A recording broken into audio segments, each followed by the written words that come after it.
Comment un pays peut-il avoir une dette? Pour fonctionner, un pays dépense de l'argent. Cet argent peut servir à rembourser les frais médicaux ou à ce que l'école soit gratuite. Mais un pays gagne aussi de l'argent, entre autres en faisant payer des taxes et des impôts. Quand un État dépense plus d'argent qu'il n'en gagne, il est obligé d'emprunter de l'argent aux banques. Le pays a une dette. Pourquoi cette dette pose problème à certains pays? Une banque qui prête de l'argent réclame aussi des intérêts, une somme qui s'ajoute au montant emprunté, en échange du service rendu.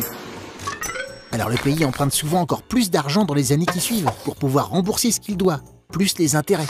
Et sa dette grossit. Grossit. Dans le monde, presque tous les pays sont endettés. Faire marcher un pays, ça coûte cher.